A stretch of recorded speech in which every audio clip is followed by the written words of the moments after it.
Homer Phone Reports, c'est la réparation de votre téléphone, le remplacement de vos batteries et l'achat de tous vos accessoires indispensables. 38 rue du Docteur Mougeot à Saint-Dizier.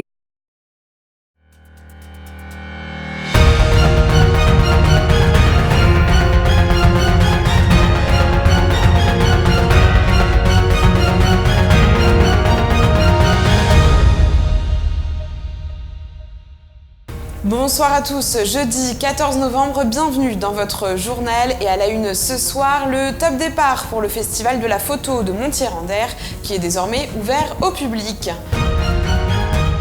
Et puis nous reviendrons sur la visite de Lilian Thuram hier à Vitry-le-François.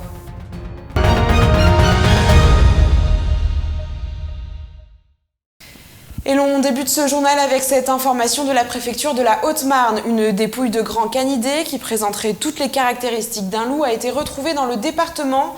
Des analyses génétiques sont en cours pour confirmer qu'il s'agirait bien d'un loup, mais aussi pour obtenir son génotype individuel, ce qui pourrait permettre de connaître l'origine de cet individu. Tout autre chose à présent, cet après-midi à l'espace Camille Claudel de Saint-Dizier se tenait le salon Go, spécialisé dans la création et la reprise d'entreprises. Pour revenir sur cette journée, sur place, Julien Carré.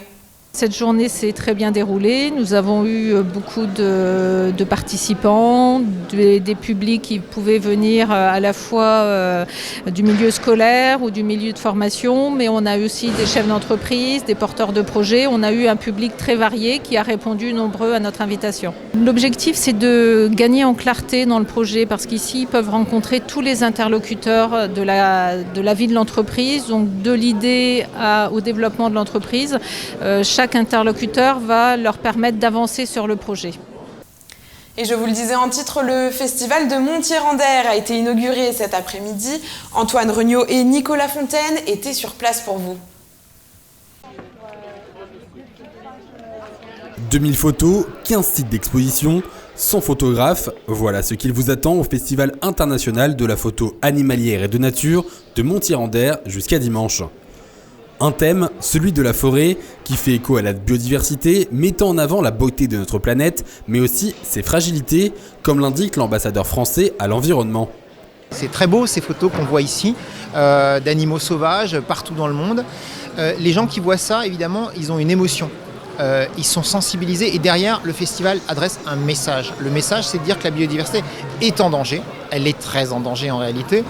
Les scientifiques nous ont encore récemment dit que 60 à 80% du monde sauvage a disparu au cours des 40 dernières années à l'échelle de la planète. La vie sauvage est menacée dans le monde entier et il faut sensibiliser à la cause. Là aussi, tout l'intérêt de ce festival qui accueille 40 000 visiteurs. Je trouvais que j'avais pas ma place dans un festival nature. En fait, c'est mon père qui est ornithologue et qui, lui, a eu sa place ici ou à Namur, l'équivalent en Belgique, et m'a dit tu devrais proposer tes photos à Montier parce qu'il y a quand même une interaction entre l'humain et la nature. J'ai envoyé mon dossier, ma candidature, j'espérais pas être pris et puis un jour je suis arrivé à la maison et dans ma boîte aux lettres il y avait le sésame. Et ben voilà, j'ai eu la chance d'exposer, j'ai un immense stand comme un professionnel alors que je suis qu'amateur. En fait j'essaye de faire passer le message que si on ne prend pas conscience de l'urgence de prendre soin de la nature et de changer notre mode de vie, la nature trouvera une solution à notre place. Donc c'est ce que j'essaie de faire passer, que la nature, on peut construire des murs en béton, des voitures en métal. Après quelques années, ça finit toujours par rouiller, par se dégrader et à se faire oublier. Montier, c'est avant tout un festival de renom qui attire toute la profession. Je suis photographe amateur, en particulier sur de l'animalier et sur de la nature. Donc voilà, pour voir ce qui est proposé, présenté. Et c'est la première fois que je viens.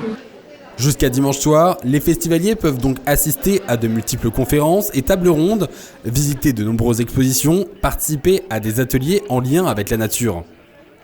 Et pour venir au festival de la photo, une ligne de transport régulière circulera entre Saint-Dizier et Montier-en-Der, ainsi qu'un service de transport à la demande entre les communes de Chevillon, Vassy et à destination de Montier-en-Der.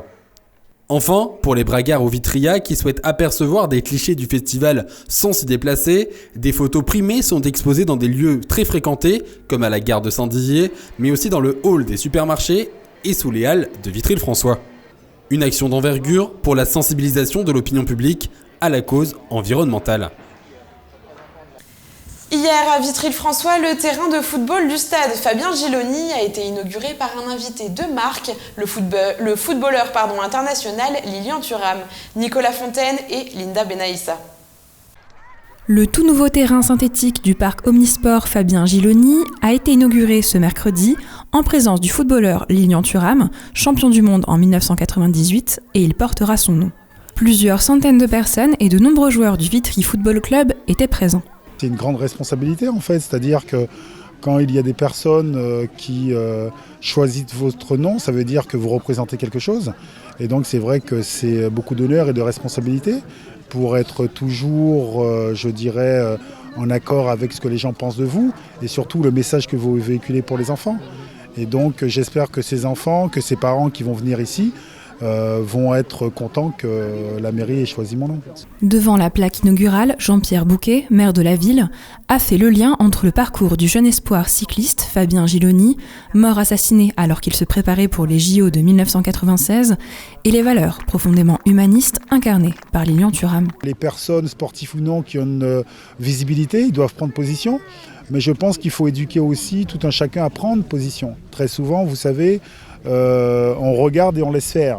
Et je pense que c'est ça le problème. Il ne faut pas laisser regarder, il ne faut pas laisser faire.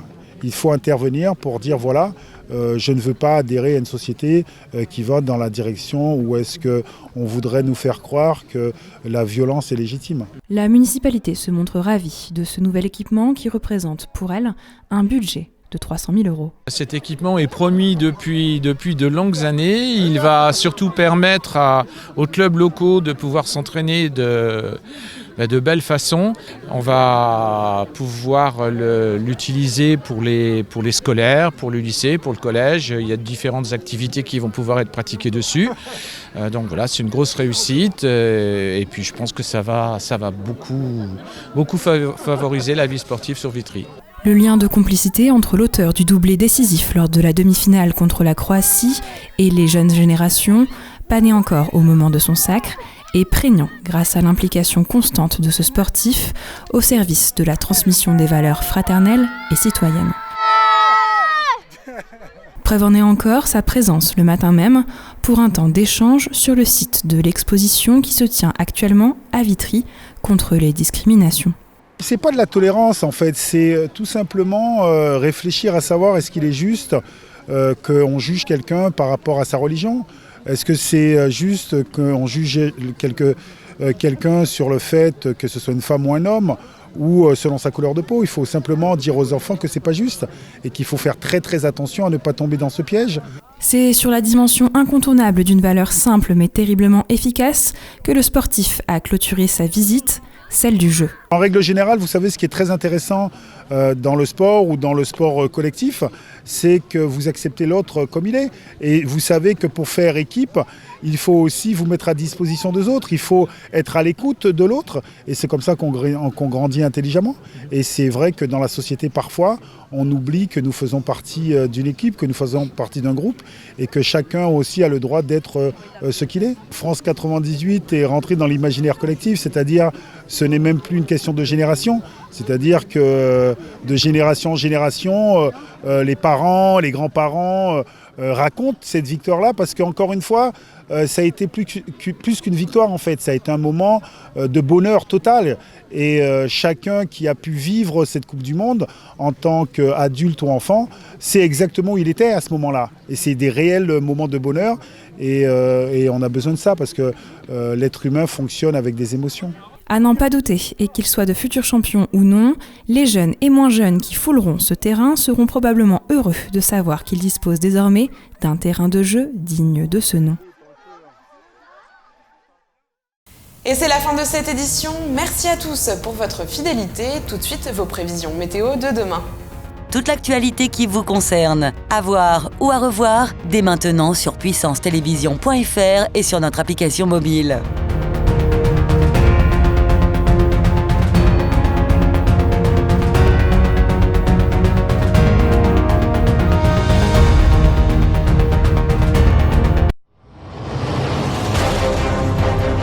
Dimanche, la rédaction de Puissance Télévision vous propose un documentaire inédit avec ceux qui ont été témoins, mais aussi acteurs du mouvement des Gilets jaunes à Saint-Dizier.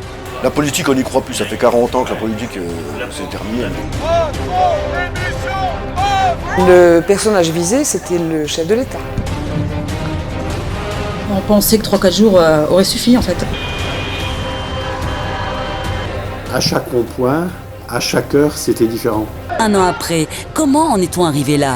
La situation est-elle vraiment apaisée? Mais c'est que par kilomètre. Peut-être. Gilets jaunes, un an après, le documentaire de la rédaction. Première diffusion, dimanche à 18h sur Puissance Télévision et en rediffusion toute la semaine.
Allez, c'est bon. One shot.